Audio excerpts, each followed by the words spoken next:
Focus news 24/7 खबर एक नज़र। देखिए, हमारे देवरिया में बहुत सारे बच्चे प्रतियोगी परीक्षाओं की तैयारी करते हैं और लगातार बच्चे मेरे पास भी आते रहते हैं मेरे ऑफिस में कि मैम हम कैसे तैयारी करें या आपका कुछ समय मिल जाए। तो क्योंकि हम एक एक बच्चे को अकेले नहीं कर सकते थे, तो और हमारे पास एक बहुत अच्छी टीम है। हमारे पास श्रुति शर्मा है जो यूपीएससी में रैंक 1 थी, वीरेंद्र है जो पीसीएस प्रशिक्षु और अभी आईएएस की तैयारी कर रहे हैं। तो हमने सोचा क्यों ना सभी अधिकारियों को लेकर जितने भी बच्चे प्रतियोगी परीक्षाओं की तैयारी कर रहे हैं, मुख्यतः आईएएस पीसीएस, उनको बुला करके कार्यशाला करी जाए। तो वही कार्यशाला अभी चल रही है जिसमें बच्चों के को कैसे स्ट्रैटेजी बनानी है, उनके जो भी प्रश्न है उसका उत्तर देने का प्रयास कर रहे हैं।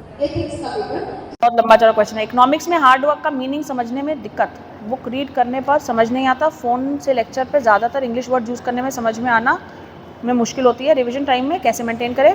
पूरे मोहल्ले में ज़्यादातर पढ़े लिखे लोग हैं लेकिन कुछ कर नहीं पाए हैं, विशेषकर लड़कियां पढ़ाई कर लेती है, उनकी शादी कर दी जाती है। जो मेरे घर वाले इसका उदाहरण देते हैं कि लड़कियां कितना, अरे भाई उनको मेरा उदाहरण दे दो यार, तुम्हारे जनपद में तो मैं बैठी हूँ, श्रुति का उदाहरण दे दो, दिशा का उदाहरण दे दो। बोलो लड़कियां आजकल क्या नहीं कर रही। आजकल जुडिशरी के, अभी हमारी कल क्यों की बात हो रही थी, जुडिशरी में आज की डेट में 50% लड़कियां निकल रही हैं। तो लड़कियां को बाकी कौन सा, अभी रुको, हम अपने माता पिता को कैसे समझाएं। अभी माता पिता को कैसे समझाए तो मैंने आपको बता ही दिया, उदाहरण देकर चीज़ें निकाल कर। देखो ऐसा नहीं होता, पढ़ाई लिखाई किसी भी समय में ना जो वो होती है अपॉर्चुनिटीज़, उसका भी खेल होता है। कोई ज़रूरी नहीं है कि उस वक्त कोई बच्चा गांव का नहीं निकल पाया तो कोई गांव का बच्चा नहीं निकलेगा। क्या उसके पास उस वक्त इंटरनेट था जिससे वो पेपर की तैयारी कर पाता? क्या उसके पास उस वक्त वो संसाधन थे? नहीं थे शायद। आज शायद वो संसाधन है, इसीलिए बनाए। और एक इंग्लिश न्यूज़पेपर ज़रूर पढ़ना है, ठीक है। हम हिंदी मीडियम के होंगे उसमें कोई दिक्कत नहीं है, मगर हमें एक इंग्लिश न्यूज़पेपर ज़रूर पढ़ना है, क्योंकि इंग्लिश आपको यूपीएससी में तो कम से कम इंग्लिश कंपलसरी आपको देना ही देना है, ठीक है। और वैसे भी आगे भी आपको क्लियर करना ही पड़ेगा, तो उसको पढ़ने की आदत डालो। पेपर में पढ़ना क्या है, हमको एडिटोरियल पेज ज़रूर पढ़ना है, हमें फ्रंट पेज पढ़ना है, हमें इंटरनेशनल न्यूज़ पढ़नी है मिनिमम, मैं बता रही हूँ, और एडिटोरियल पेज ज़रूर पढ़ना है। क्योंकि आप जब, अच्छा हिंदी में भी आपको जो संपादकीय पेज है वो ज़रूर पढ़ना है। वो क्यों पढ़ना है, हमको फाइनली आंसर राइटिंग करनी है ना। तो आंसर राइटिंग में किस तरह से किसी क्वेश्चन को स्ट्रक्चर किया जाता है वो आपको न्यूज़पेपर से बेहतर कोई नहीं बता पाएगा, क्योंकि उनके पास एक वर्ड की लिमिटेशन होती है, उनको उसी में अपना सारा प्रोज कॉन सब लिखना है। तो किस तरह से आप पढ़ते रहोगे तो आपको उसका आइडिया लगता रहेगा। तो पहली चीज़ हमको न्यूज़पेपर पढ़ना है। न्यूज़पेपर में से भी करंट अफेयर्स की चीज़ें हमें लगातार, देश में जो हुआ या दुनिया में जो हुआ वो क्यों हुआ, उसमें हमारी सरकार ने क्या किया, वो क्यों किया, उसका कम से कम भाई फाइनली आपको क्या बनना है, आपको लोक सेवक बनना है ना। लोक सेवक क्या करता है, ये जो हमारा पूरा देश का तंत्र है उसका एक हिस्सा होता है। तो देश, वो 12th में है अभी बच्ची, कहाँ है काजल, हाँ ठीक है बेटा बैठ जाओ।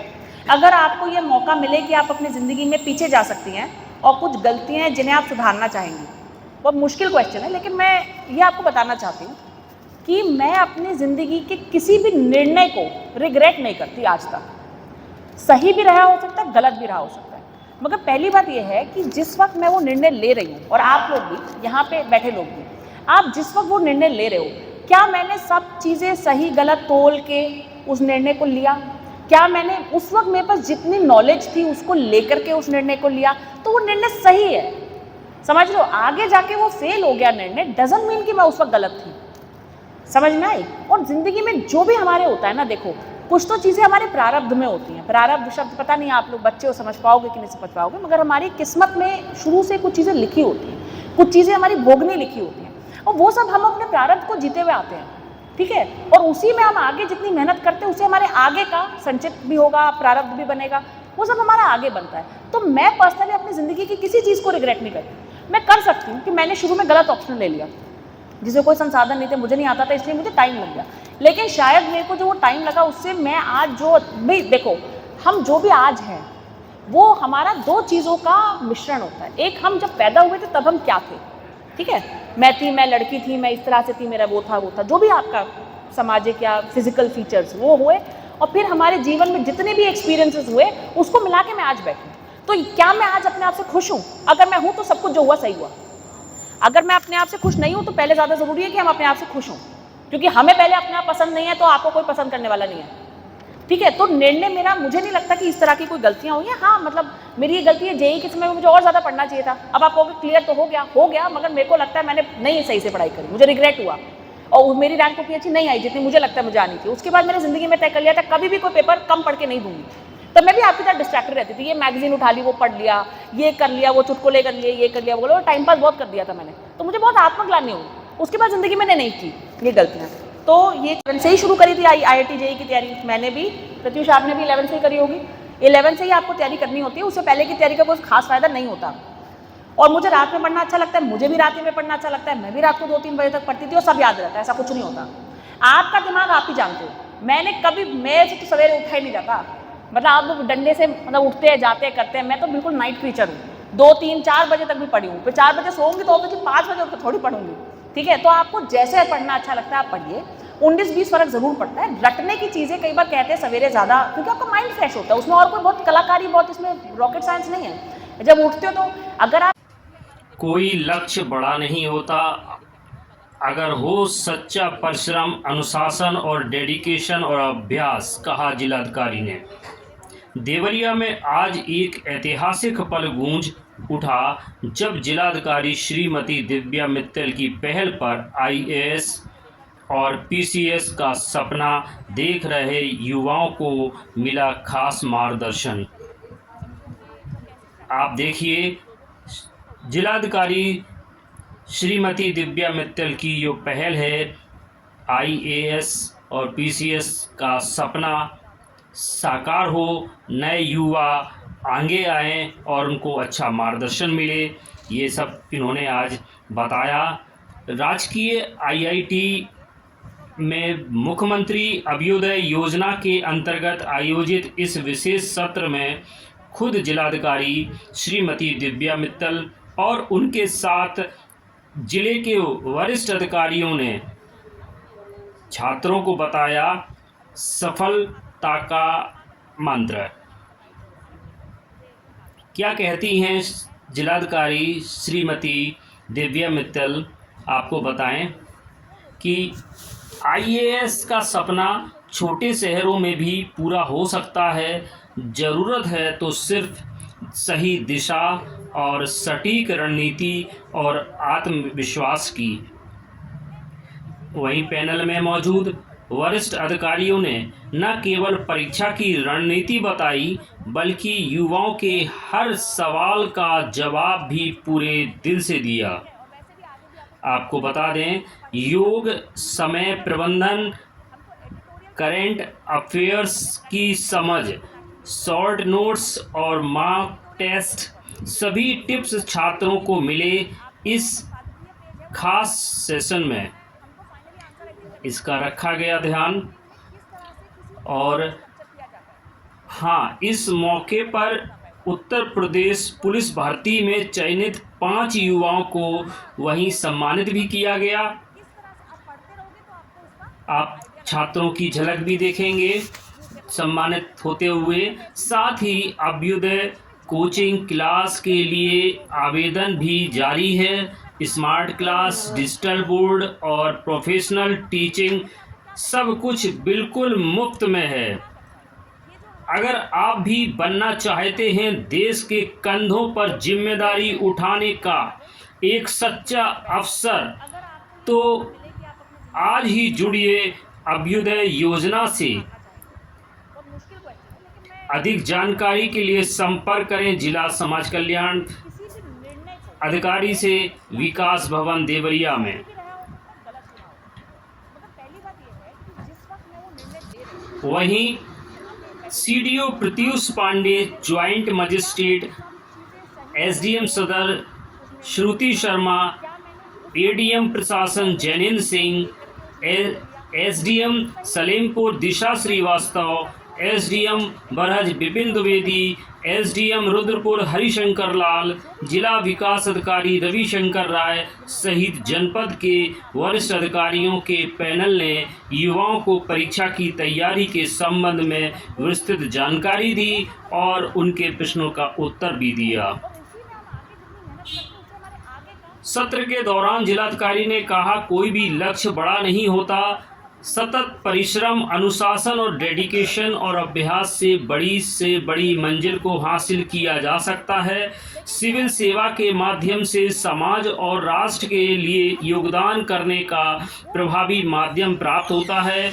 उन्होंने कहा कि सर्वप्रथम जो भी परीक्षा दे रहे हैं उनका पैटर्न और सिलेबस जान लें। आईएएस की परीक्षा का ऑप्शन विषय वही चुने जिसमें वास्तविक रुचि हो, क्योंकि रुचिपूर्ण विषय को पढ़ना आसान और टिकाऊ होता है। उन्होंने इस मिथक को भी तोड़ा कि सिविल सेवा की तैयारी केवल बड़े शहरों में ही संभव नहीं है। इंटरनेट की क्रांति के बाद आज छोटे जनपदों में भी सभी आवश्यक संसाधन उपलब्ध हैं और एकाग्रता के साथ रहकर भी उत्कृष्ट तैयारी की जा सकती है। सीसेट को लेकर छात्रों की जिज्ञासाओं का समाधान करते हुए जिलाधिकारी ने सुझाव दिया कि इसकी तैयारी आसान टॉपिक्स में शुरू करें। परीक्षा के प्रश्नों को हल करते समय ऑप्शन को ध्यान से पढ़ें। सवालों में छिपे क्विट्स को पहचानने की आदत डालें। उन्होंने यह भी कहा कि हर छात्र को सिलेबस पूरी तरह कंठस्थ होना चाहिए और उससे जुड़े समसामयिक मुद्दों पर गहरी दृष्टि बनाए रखनी चाहिए। अनेक दैनिक रूप से एक हिंदी और एक अंग्रेजी अखबार पढ़ना जरूरी है, विशेषकर एडिटोरियल पेज जो विश्लेषणात्मक सोच को विकसित करता है। समाचारों को केवल जानना नहीं बल्कि यह भी समझना जरूरी है कि कोई घटना क्यों और कैसे घटी। एक छात्रा द्वारा पूछे गए एंजाइटी से संबंधित प्रश्न का उत्तर देते हुए उन्होंने सलाह दी कि नियमित रूप से योग करें, खुद पर विश्वास रखें और अच्छे मित्रों के साथ समय बिताएं। उन्होंने कर्मण्यवासिदाधिकारस्ते का उदाहरण देते हुए छात्रों से निष्काम भाव से अध्ययन करने का आग्रह किया।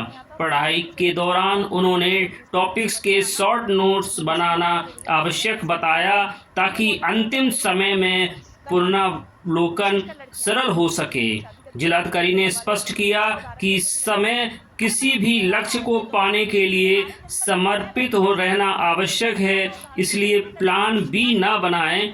पूरा ध्यान एक ही दिशा में केंद्रित करें तो बाकी उपलब्धियां स्वतः ही मिल जाएंगी।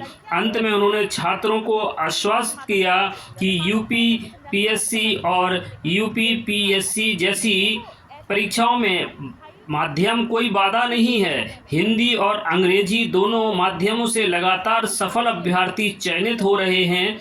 प्रारंभिक परीक्षा के लिए मॉक टेस्ट और मेंस के लिए आंसर राइटिंग का अभ्यास जरूर करें। अभ्यास ही सफलता की मूल कुंजी है। मुख्य विकास अधिकारी प्रत्युष पांडे ने छात्रों का उत्साहवर्धन करते हुए कहा, कोई भी लक्ष्य बड़ा नहीं होता, यदि उसे ठान लिया जाए तो उसे प्राप्त किया जा सकता है। उन्होंने इस बात पर जोर दिया कि परीक्षा को लेकर दिमाग में अनावश्यक दबाव और हुआ ना बनाएं, क्योंकि यह डर अक्सर हमारी क्षमता को सीमित कर देता है। सफलता का रास्ता केवल निरंतर मेहनत और सकारात्मक सोच से गुजरता है। प्रत्येक छात्रों की सोच, पृष्ठभूमि और समझने की गति अलग होती है, इसलिए किसी और की रणनीति को नकल करने के बजाय अपने विवेक का प्रयोग करें और अपनी क्षमता अनुसार एक व्यवहारिक और संतुलित रणनीति बनाएं। आत्मविश्वास, अनुशासन और धैर्य के साथ की गई तैयारी निश्चित रूप से सफलता की ओर ले जाती है। वहीं श्रुति शर्मा आईएएस ने अपनी यात्रा साझा करते हुए बताया कि सिविल सेवा परीक्षा की तैयारी केवल पढ़ाई तक सीमित नहीं होती, बल्कि इसके लिए प्रेरणात्मक माहौल बनाना आवश्यक होता है। एक सकारात्मक सर्किल का निर्माण करना होता है जो आपके लक्ष्य की ओर लगातार प्रेरित करता रहे। समाचार पत्रों का नियमित अध्ययन करें और अपनी क्षमता के अनुसार रणनीति बनाएं। स्वयं की ताकत और कमियों को पहचानना बेहद जरूरी है ताकि तैयारी को उसी अनुरूप में ढाला जा सके। यह स्पष्ट होना चाहिए कि आप सिविल सेवक क्यों बनना चाहते हैं। यह सवाल आपकी तैयारी की दिशा तय करता है। अनुशासन और टाइम टेबल का पालन सफलता की कुंजी है। परीक्षा की प्रकृति और उसकी अपेक्षाओं को समझें, सिलेबस का गहराई से पढ़ें और टॉपिक वार नोट्स तैयार करें। पिछले 10 वर्षों के प्रश्न पत्रों को टॉपिक के अनुसार विभाजित करें और उसी आधार पर नोट्स बनाएं, जिससे तैयारी अधिक केंद्र और प्रभावी हो सके। सिविल परीक्षा सेवाओं की प्री और मेंस की आवश्यकताएं भिन्न होती हैं, इसलिए तैयारी में भी उसी के अनुरूप होनी चाहिए। प्रारंभिक परीक्षा के लिए तथ्यात्मक ज्ञान और सटीकता जरूरी है, जबकि मुख्य परीक्षा के लिए उत्तर लेखन की कला का महत्व होता है। उत्तर लेखन में दक्षता के लिए सीमित स्रोतों में गहराई से अभ्यास करें और अध्ययन करें। एनसीईआरटी का और मानक पुस्तकों की सूची के आधार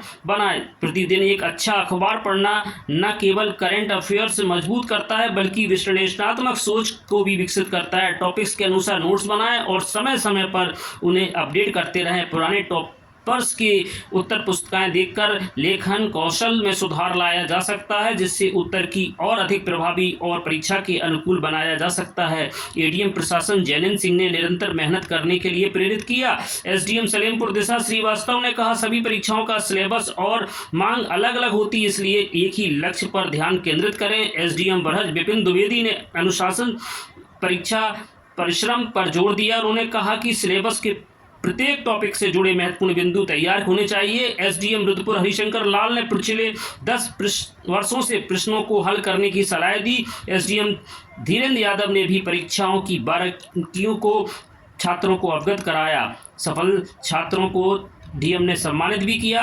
इस दौरान अभ्युदय योजना के अंतर्गत जनपद देवरिया में कोचिंग प्राप्त कर रहे अंतिम रूप से नौकरी प्राप्त करने वाले 5 युवाओं को सम्मानित भी किया गया। कामनी तिवारी, शिवम सिंह, नीरज गौतम, राजकुमार प्रसाद और कृपानंद यादव का चयन उत्तर प्रदेश पुलिस आरक्षी भर्ती 2023 के अंतिम रूप से हुआ था। जिलाधिकारी ने समस्त सफल अभ्यर्थियों को शुभकामनाएं भी दी। अभ्युदय कोचिंग के लिए आवेदन करें। जिला समाज कल्याण अधिकारी जयसवार लाल बहादुर ने बताया कि मुख्यमंत्री अभ्युदय योजना के अंतर्गत जनपद देवरिया में संचालित अभ्युदय क्लास में smart class, wifi, digital board, अनुभवी और प्रोफेशनल शिक्षक समय समय पर जिले के प्रशासनिक अधिकारियों द्वारा मार्गदर्शन, पीडीएफ और प्रिंटेड नोट्स, नियमित रूप से टॉपिक्स, विषय और संपूर्ण कोर्स आधारित टेस्ट, निःशुल्क अभ्युदय पुस्तकालय इत्यादि की उपलब्ध है। वर्तमान समय में अभ्युदय कोचिंग के लिए आवेदन किए गए हैं और जा रहे हैं। सिविल सर्विस सेवा, जेई मेंस, नीट और वनडे एग्जाम आदि की तैयारी के लिए आवेदन कर सकते हैं। विस्तृत जानकारी के लिए युवा जिला समाज कल्याण अधिकारी कार्यालय विकास भवन देवरिया में संपर्क कर सकते हैं। फोकस न्यूज़ 24/7 से अख्तर अली की रिपोर्ट, देवरिया।